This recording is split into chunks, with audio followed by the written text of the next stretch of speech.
Hello and welcome to the studio, where I've been tidying up and throwing things away. Always a good thing to do periodically. I made a video recently demonstrating the gouache resist technique, and the end result hadn't gone really as planned, so I remade the video. But the previous video I will make available because there are some interesting things to see. And it was a very valuable learning experience as well as pleasurable to do. So I think that's useful and important to remember, that even when a piece of work doesn't quite go as planned or doesn't please you in the end, you do have to remember that the time you spent doing the piece of work was useful. There's always something to learn, and there is pleasure to be gained just from being engaged in that creative activity. So not everything has to work out the first time. Anyway, what we have to decide with these pieces of work that misbehave is whether the bin is the best place for them. Often it is, but I have a tendency to hang on to things just in case I can make something better out of them. And that's what I've decided to do with this one. I'm going to reclaim it. I'm going to turn it into something better. So let's see what we can do with it. Here on the drawing desk, I've got some of the things I plan to use. I might add other things as well as I go along. But here is the piece of wayward work, which I want to add a design to. It's got potential to make quite an interesting background. Pair of scissors, a paintbrush, some water, an Inktense pencil. It's a water-soluble pencil made by Derwent. They've got a range called Inktense, which are particularly strong and vibrant colours. I'll probably use colours as well as the white one. An ordinary drawing pencil, and tracing paper, some sketchbooks. Now let's have a look at the sketchbooks and my source material for designs, which I often use. I have this book, which I've had for years and years, which is wonderful. It's got lots of different designs from countries all over the world and from different periods of history. Fabulous ideas, figures and animals and patterns from lots of different cultures. I dip into this book for ideas from time to time. It's a really incredible resource.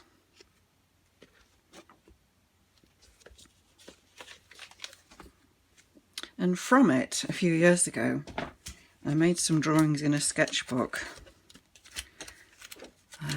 just exploring the patterns and shapes.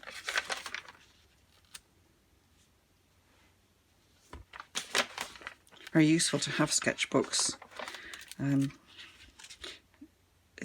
Obviously they're useful places to go to work things out in and just explore and collect ideas. But you can go back to things sometimes and find designs and inspiration. This is one design I'm going to use. And another sketchbook I've got here, which has some sketches that I made in a museum. I really like this little horse, little Greek horse from the 6th century BC. And I just chose him. It's hard to explain why. Sometimes you just see things and go, yes, that's what I want to do. I kind of want to have that feeling that I want to make something of him. I've not used him before in anything. Just thought he would look rather fine, made out of purple with a bit of glinting iridescence and some swirly patterns. And this design, which I think is also Greek, thought they could work well together. So first thing I decided to do was, using my tracing paper, I put a piece of tracing paper on the sheet, on my background sheet, and did a drawing of the horse. Just drew him freehand, enlarged him by eye. And then I did the same with the sort of the plant design, just to see how well they could work perhaps with the horse with that design in the background.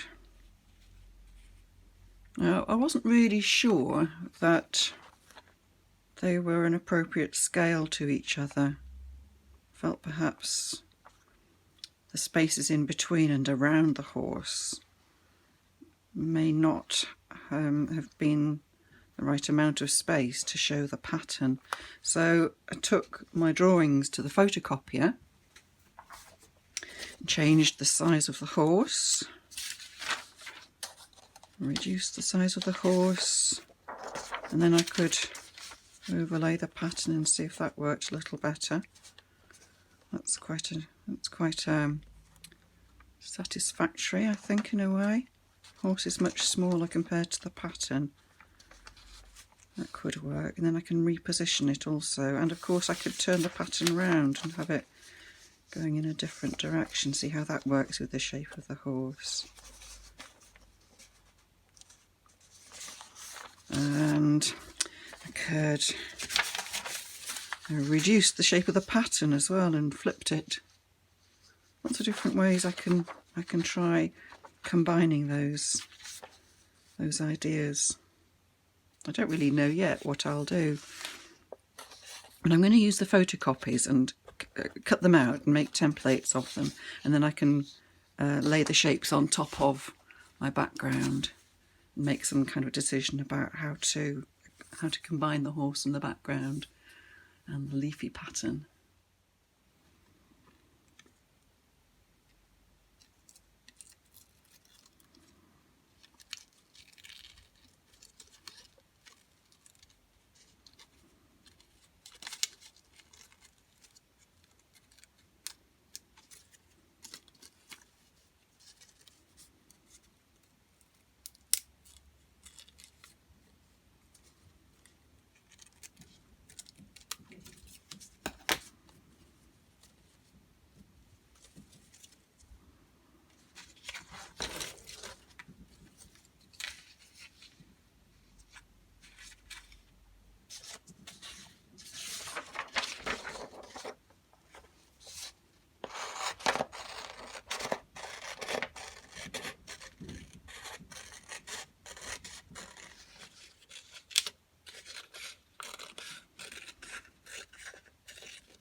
Actually, having the pieces cut out as templates has enabled me to think about the positioning of the different elements in a way that I wouldn't have thought of otherwise.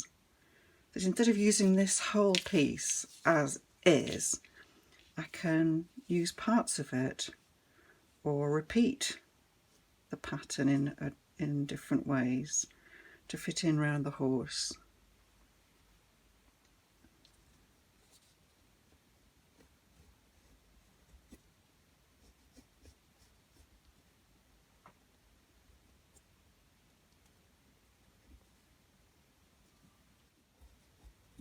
I've not got everything cut out, so I'm going to have to I'm just going to put in the bigger shapes. So this is just a sort of a reminder about where all these fiddly bits go, and then I can draw in all these little twiddlies afterwards. What I think I will do is to fill in most of the background area with some semi-opaque paint that will it'll probably allow some of the background of the paper, some of the pattern on the paper to show through, but most of the horse and these solid areas will show these the colours of the inks that I used on the gouache resist piece. But I shall just see how it goes, and all that might change by the end of this session. I'm beginning to get an idea of what it'll look like in the end, but along the way different things that I do will also dictate how it looks. I shall allow the decisions to be made as I go along.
Yes, I do like the way this is going.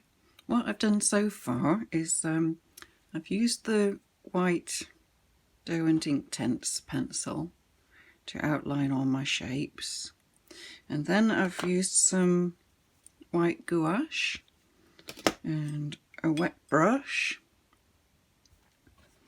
to fill in the background areas, to fill in the spaces in between the design.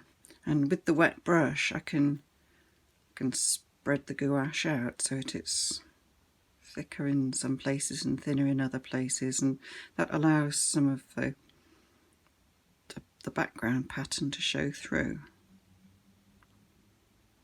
And then areas of the shapes that I want to show up better, like here, I'm using a red Inktense pencil, and I can increase the colour in these parts,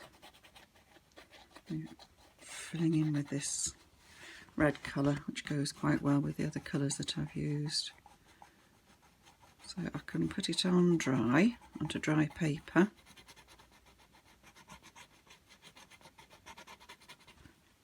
You could leave it like that, but what I've been doing is using the wet brush just to spread that colour out with, and it makes it stronger, but it still allows the background patterns to show through as well. So I've got a variation of opaque and translucent effects that allow more or less of the background to show. Oops, there we are, there's a bit. You can see what's going on. So it's going to keep me busy for quite a while, and I'm really enjoying these shapes and the materials. I think it's going to be a good outcome, this one. Okay, a satisfying outcome for me. I'm quite happy with that. Possibly I might add some more pattern in this area and up here, but I think I'll leave it for now and then bring the template back in and see if it would be appropriate to add any more pattern here. Maybe use one of the negative spaces here. Not sure. It might just be all too much pattern. Anyway, I've got the option and I can look at it without, as well as trying maybe putting smaller versions of that pattern in. I can do another photocopy where I've reduced the size of the pattern. Could cut a few bits out and try them, or just use tracing paper to try those shapes there. Quite a good way of trying before you commit yourself to putting any parts of a painting in, is to either cut out a template or use a piece of tracing paper to add a shape, and then you can make the judgment.